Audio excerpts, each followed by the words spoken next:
Bismillahirrahmanirrahim. Assalamualaikum warahmatullahi wabarakatuh. Alhamdulillahi rabbil alamin.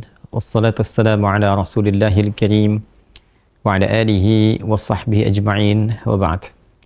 Saudara-saudariku dimanapun Anda berada, semoga Allah subhanahu wa ta'ala memuliakan, menyehatkan, melindungi kita sampai dengan detik ini kita dapat bersua.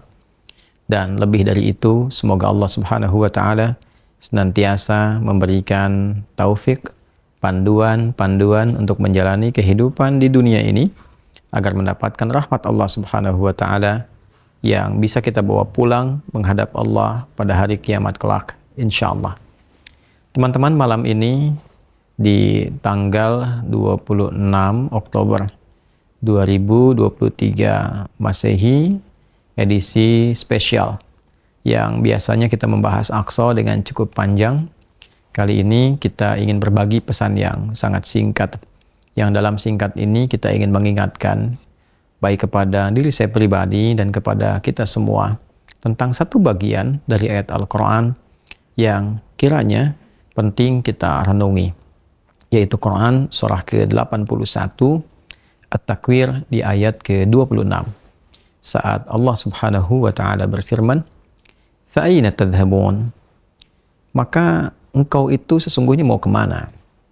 Ayat yang singkat tapi begitu padat dan sangat mendalam, memberikan satu kesan yang cukup menusuk ke dalam jiwa setiap manusia.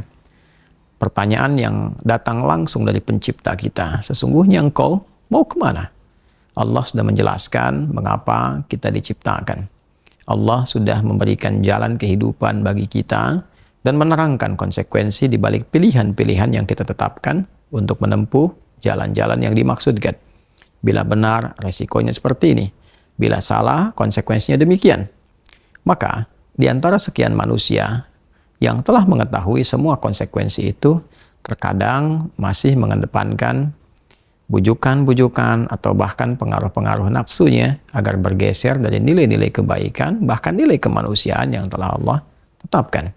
Ketika Allah menyampaikan, tidaklah aku ciptakan jin dan manusia itu kecuali untuk menaati aku, untuk beribadah kepada aku. Jadi sifat menjalani kehidupan di muka bumi ini adalah dilandaskan pada kepatuhan kita kepada Allah Subhanahu wa ta'ala. Kepatuhan itulah yang disebut dengan ibadah. Patuh, tunduk, patuh, bahasa Arabnya itu disebut dengan Islam. Jadi Islam dalam pengertian etimologi secara bahasa artinya tunduk, patuh, taat. Orangnya disebut dengan Muslim. Jadi setiap manusia itu konsekuensinya memang mesti patuh, tunduk, dan taat kepada Sang Pencipta, yaitu Allah Subhanahu wa ta'ala. Karena itu ketika Allah menyampaikan di dalam firman-Nya, "Wa ma khalaqtul jinna wal insa illa liya'budun." Tidaklah aku ciptakan jin dan manusia itu kecuali untuk menjadikan seluruh aktivitasnya agar menaati Allah Subhanahu wa ta'ala, dijadikan sebagai ibadah. Jadi kita dari bangun tidur sampai tidur itu sejatinya adalah memetakan kurikulum untuk menaati Allah dalam bingkai ibadah. Dilatih dalam bentuk ritual. Ritual itu untuk mengaktifkan titik spiritual kita, titik roh kita. Segala yang terkait dengan roh disebut rohani. Jadi dalam diri kita ini ada spiritnya, ada rohnya.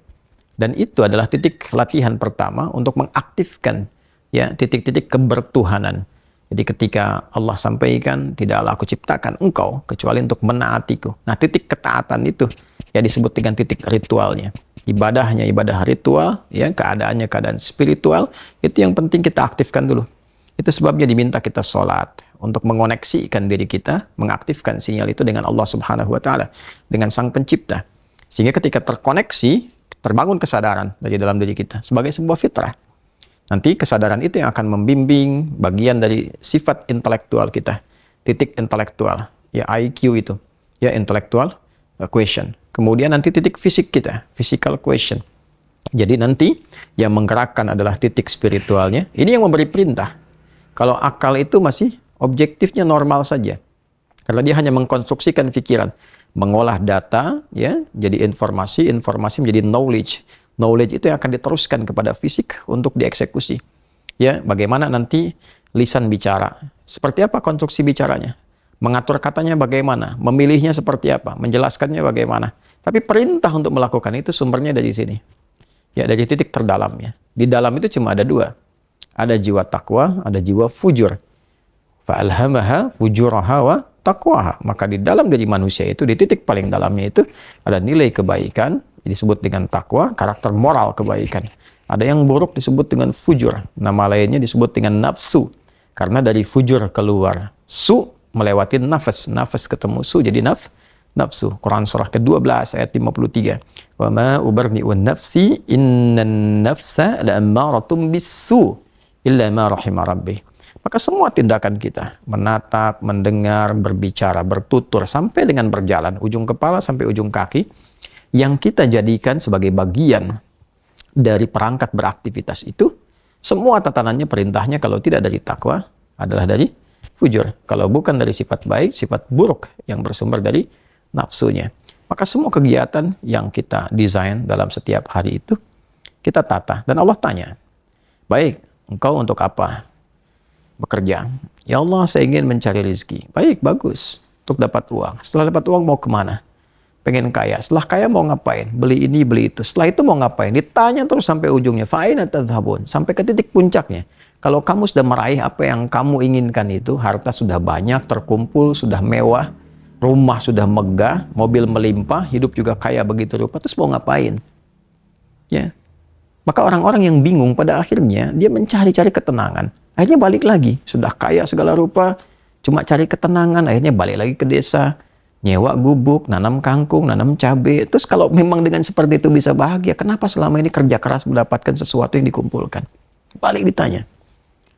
Kamu kedudukan pengen jadi apa? Terus. Yang di militer pengen dapat bintang. 1, 2, 3, 4. Kalau perlu, jenderal besar. Bintang 5. Setelah itu mau ngapain? Mau diarahkan kemana semua itu? Karena pada akhirnya semua bintang akan berguguran. Ya, wafat juga, meninggal juga. Kalau sudah selesai, purna, selesai. Demikian yang punya ilmu, punya jabatan, macam-macam. Mau diapain? Ya, ketika semua titik itu mencapai pada titik jenuhnya, di akhir itu akan balik kan. Ya, jabatan purna, harta juga jenuh, ya. Nah, di titik itu kita disadarkan. Ditanya, mau kemana? Maka dijawablah dengan jawaban yang sangat mendalam. Inni dzahibun ila rabbi sayahdin. Yang terbaik adalah katakan, saya ini menyiapkan bekal untuk berjumpa dengan Rabbku. Itu jawaban yang paling indah. Ya, jadi kalau ditanya, mau kemana hidup ini? Kata Quran jawab, aku menyiapkan bekal untuk kembali dan berjumpa dengan Rabbku yang telah menciptaku. Dari situlah kemudian Allah katakan, aku berikan petunjuk kalau begitu. Yahdin. Ya, aku berikan petunjuk kata Allah. Jadi orang-orang yang menyiapkan semua aktivitasnya dan dia lakukan untuk Allah, berjumpa dengan Allah, maka Allah akan berikan petunjuk dalam setiap aktivitas kehidupannya. Diberi petunjuk bagaimana mata memandang, telinga mendengar, lisan bicara, sampai kaki berjalan. Sehingga dia betul-betul menjadi pengabdi dari Rabb-Nya yang maha menyayanginya. Pengabdi disebut dengan abdun, jamaknya disebut dengan ibadun. Yang maha menyayangi disebut Rahman, maka disebutlah dia dengan ibadur Rahman. Wa ibadur Rahman alladzina yamshuna 'alal ardi hauna wa idza khatabahumul jahiluna qalu salama. Demikian di surah Al-Furqan itu. Itulah puncak yang mesti kita ikhtiarkan dalam kehidupan, yang kita selalu sampaikan dan komitmenkan sejak bangun tidur. Dan kita katakan alhamdulillahilladzi ahyana ba'da ma amatana wa ilaihin nusyur. Terima kasih ya Allah, segala puji hanya milik-Mu yang telah memberi kesempatan hamba menjalani kehidupan.